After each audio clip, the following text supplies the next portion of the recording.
Assalamualaikum warahmatullahi wabarakatuh. Salam sejahtera untuk kita semua. Pada kesempatan kali ini, kami mahasiswa S1 PJJ Akuntansi Universitas Saber Asia akan menjelaskan materi mengenai Corporate Social Responsibility.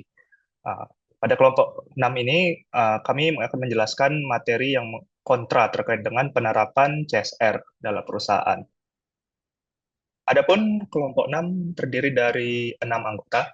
Yang pertama adalah Grace Maida Udayan, kedua adalah Hari Wijaya, ketiga adalah Doni Anantaputra, keempat Iko Manggandung Semaraputra, kelima Immanuel Nababan, dan keenam adalah Jalal Maulana Rizky. Corporate Social Responsibility atau biasa kita sebut sebagai CSR merupakan kewajiban manajemen dalam perusahaan untuk membuat pilihan dan mengambil tindakan yang akan memberikan kontribusi terhadap kesejahteraan dan kepentingan masyarakat serta organisasi itu sendiri. CSR biasanya diterapkan atau dilakukan oleh hampir semua perusahaan di seluruh dunia ini. Adapun di Indonesia, CSR diatur di pasal 74 ayat 3 Undang-Undang Nomor 40 Tahun 2007 tentang Perseroan Terbatas, serta Peraturan Pemerintah Nomor 47 Tahun 2012 tentang Tanggung Jawab Sosial dan Lingkungan Perseroan Terbatas. Nah, dalam penerapannya, wujud dan sanksi hukum atas tidak dilaksanakan CSR tidak ditentukan secara tegas, sehingga pada penerapannya di Indonesia ini menimbulkan pro dan kontra. Sehingga ada kemungkinan perusahaan akan mengabaikan ketentuan CSR dan akan menjadi kendala dalam pengimplementasiannya. Next. Untuk itu, kelompok 6 akan membahas poin argumen yang kontra pada penerapan CSR. Di sini ada 6 poin argumen. Yang pertama adalah CSR mengalihkan fokus perusahaan. Kedua, CSR digunakan sebagai upaya keuntungan jangka pendek dan citra perusahaan. Tiga, CSR membebani perusahaan secara finansial, terutama perusahaan kecil. Keempat, tidak semua bentuk CSR memberikan manfaat finansial atau reputasi yang signifikan bagi perusahaan. Kelima, CSR tidak selalu memberikan dampak positif. Dan yang terakhir adalah CSR dapat digunakan untuk praktik greenwashing perusahaan. Baik, mohon izin sebelumnya saya akan melanjutkan materi berikutnya, yaitu poin terkait CSR ini dapat mengalihkan fokus perusahaan. Jadi, sebagaimana kita ketahui ya, perusahaan ini kan pasti fokus utamanya adalah untuk mencari keuntungan. Nah, dengan adanya CSR ini, secara tidak langsung dapat mempengaruhi fokus perusahaan yang tadinya harus memaksimalkan keuntungan, namun terdapat fokus lain atau kewajiban lain yang sudah diatur oleh undang-undang untuk melakukan CSR. Jadi di perusahaan ini ketika ada CSR ini si peran manajemen ini harus eh, banyak ya fokus pada efisiensi operasional, inovasi dan produktivitas. Cuman juga tetap harus membagikan fokus pada CSR. Jadi bisa mengurangi fokus dari perusahaan tersebut. Kemudian argumen berikutnya adalah mengatasi masalah sosial dan lingkungan ini bukan merupakan tanggung jawab pemerintah. Dalam hal ini, perusahaan tidak memiliki otoritas atau kapasitas untuk menangani isu-isu tersebut secara efektif. Jadi, terkait isu-isu lingkungan ini sebenarnya sudah menjadi tanggung jawab mutlak pemerintah. Seharusnya perusahaan ini tidak perlu dibebankan lagi secara langsung untuk melaksanakan hal tersebut.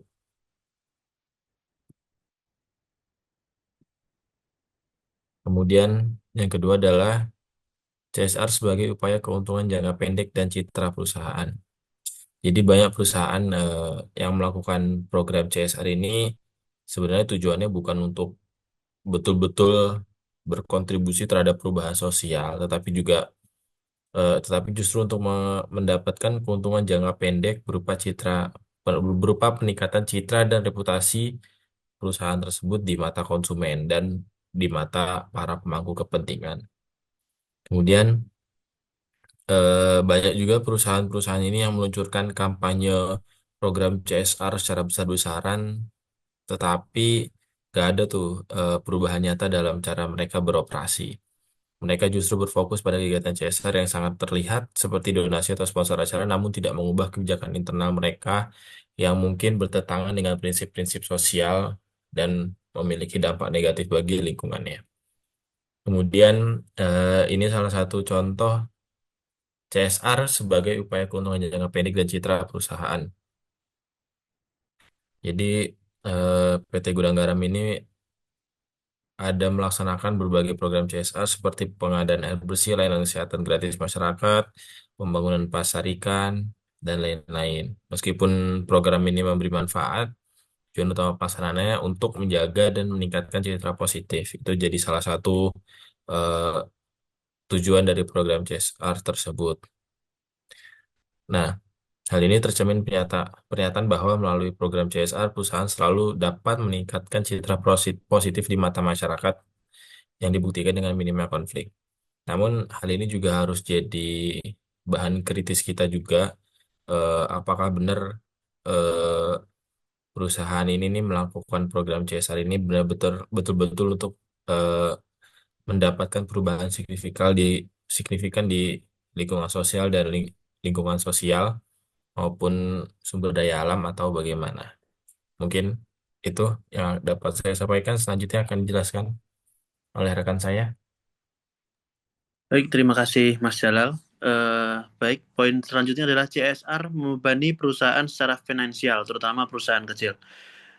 Di mana sebagaimana kita tahu, CSR ini sangat menguras kantong bagi setiap perusahaan yang beroperasi di bidang yang fokus utamanya adalah untuk mencari keuntungan. Jadi di sini terdapat 3 poin yang menjadi sorotan, yaitu yang pertama, CSR yang tidak terkelola dengan baik akan menjadi beban finansial bagi perusahaan. Karena setiap perusahaan memiliki sumber daya yang berbeda-beda. Terus poin yang kedua, tidak semua perusahaan memiliki kapasitas untuk sumber daya yang cukup untuk menjalankan program CSR yang besar dan atau berkelanjutan. Ini bisa mengganggu fokus mereka pada operasi inti dan merugikan kondisi keuangan mereka.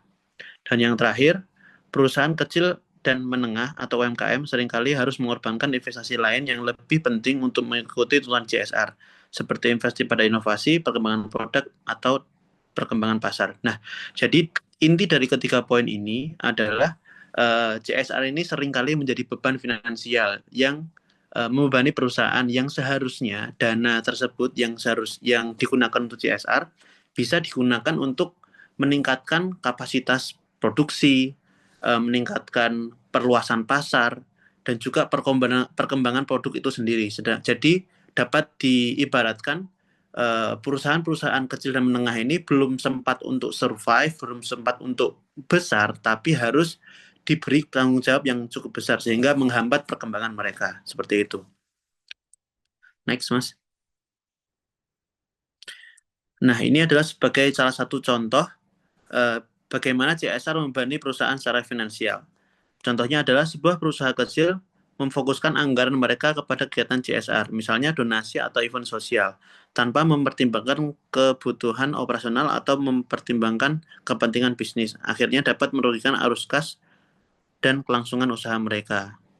Nah, ini adalah contoh konkret di mana perusahaan menjadi gagal untuk berkembang karena dana yang seharusnya mereka gunakan untuk mengembangkan produk dan pemasaran, tetapi digunakan untuk CSR yang sebenarnya itu merupakan seperti yang dijelaskan Mas Jalal tadi adalah tanggung jawab mutlak pemerintah karena pengusaha-pengusaha ini atau pemilik perusahaan ini juga telah membayar pajak yang diwajibkan pemerintah. Seperti itu. Untuk presentasi selanjutnya akan dilanjutkan oleh rekan saya. Silakan. Terima kasih Mas Hari. Poin selanjutnya yaitu tidak semua bentuk CSR ini memberikan manfaat finansial ataupun reputasi signifikan. Jadi dari kegiatan CSR yang dilakukan oleh beberapa perusahaan, sebenarnya itu tidak menghasilkan dampak yang cukup langsung terlihat ataupun signifikan pada keuntungan finansialnya ataupun reputasi perusahaannya. Jadi bisa jadi CSR yang dilakukan perusahaan itu malah merugikan perusahaan itu sendiri. Kemudian CSR yang dilakukan tanpa perencanaan yang tepat ataupun tidak diselaraskan dengan tujuan bisnis. Jadi seperti suatu perusahaan itu melakukan CSR karena melihat perusahaan lain melakukan CSR juga, atau bisa juga karena FOMO lihat perusahaan lain dia ikutan CSR. Jadi tanpa perencanaan yang tepat juga. Ini dapat mengarah pada pemborosan sumber daya dan tanpa ada pengembalian yang jelas. Kemudian contohnya itu ada di PT Garuda Indonesia.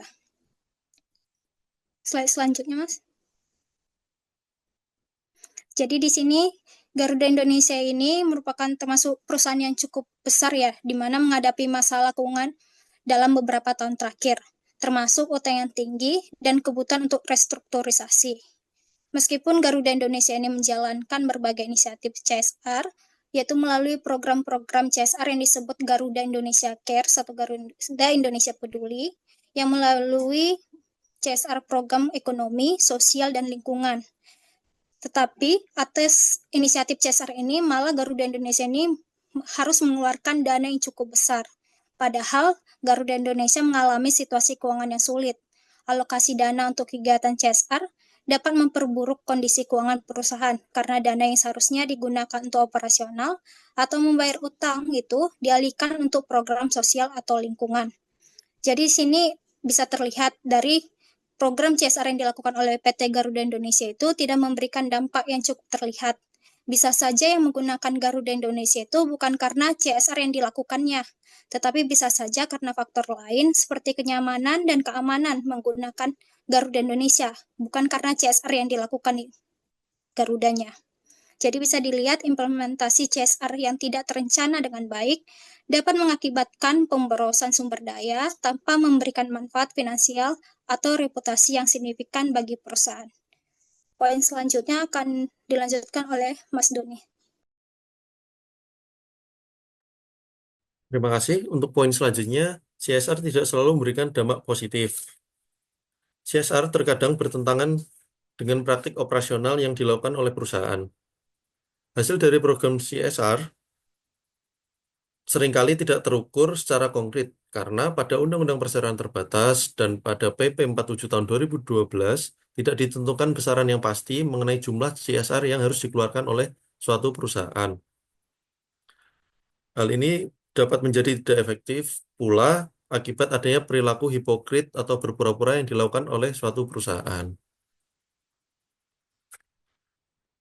Selanjutnya, untuk contohnya, yang pertama ada konflik masyarakat Delta Niger di Nigeria dengan perusahaan migas. Perusahaan multinasional migas Chevron menjalankan berbagai program CSR di Nigeria, namun perusahaan juga terlibat dalam kerusakan lingkungan dan konflik sosial akibat eksplorasi minyak di wilayah tersebut.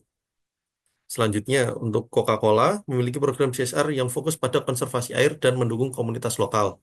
Namun, di Plahimada, pabrik Coca-Cola melakukan privatisasi air dengan menguras air tanah untuk produksi yang menyebabkan kekeringan di wilayah tersebut. Untuk contoh lain, yang dari Indonesia ada PT Lapindo. Dalam kasus ini, CSR yang diberikan oleh PT Lapindo berupa perbaikan infrastruktur desa, perbaikan irigasi, dan lain-lain, justru dianggap sebagai cara perusahaan untuk menutupi kesalahannya, bukan bertujuan semata-mata untuk memulihkan kondisi sosial dan ekologis. Untuk selanjutnya, silakan Mas Noel. Baik, terima kasih Mas Doni. Untuk selanjutnya, CSR dapat digunakan untuk praktik greenwashing. Greenwashing adalah praktik di mana perusahaan atau organisasi memberikan klaim palsu, menyesatkan atau berlebihan tentang komitmen atau tindakan mereka terhadap lingkungan dengan tujuan membangun citra sebagai entitas yang ramah lingkungan. Dalam hal ini, banyak perusahaan hanya menggunakan CSR sebagai alat pemasaran untuk membangun citra tanpa benar-benar peduli pada dampak sosial atau lingkungan. Ketika publik menyadari hal ini, kepercayaan konsumen justru berkurang dan perusahaan bisa kehilangan reputasinya. Berikutnya, untuk contohnya itu dapat dilihat pada sebuah perusahaan yang sadar pentingnya keberlanjutan sumber daya sehingga melakukan CSR dalam berbagai bentuk. Contohnya itu perusahaan Parvati Funmail yang melakukan produksi dengan kemasan yang ramah lingkungan.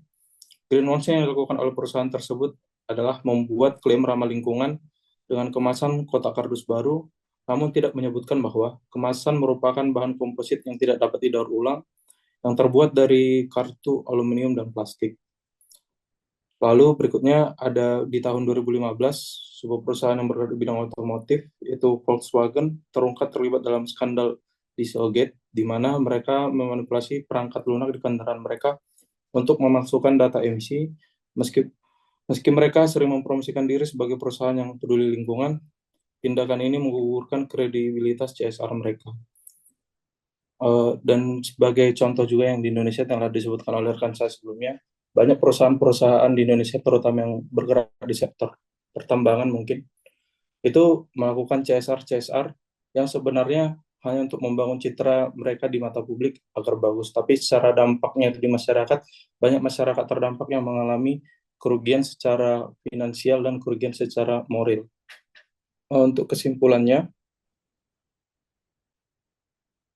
CSR mungkin terlihat mulia, tapi pada praktiknya terkadang merugikan perusahaan dan masyarakat daripada memberikan manfaat. Perusahaan harus diberi kebebasan untuk fokus pada bisnis inti mereka, sementara tanggung jawab sosial lebih baik dilaksanakan oleh pihak-pihak memang memiliki mandat untuk itu, seperti pemerintah dan lembaga swadaya masyarakat. Perusahaan tidak boleh menggunakan CSR untuk menutup kegiatan operasional yang berakibat buruk bagi masyarakat, tetapi harus berbenah dari dalam diri untuk memberikan manfaat bagi lingkungan sekitar. Terima kasih.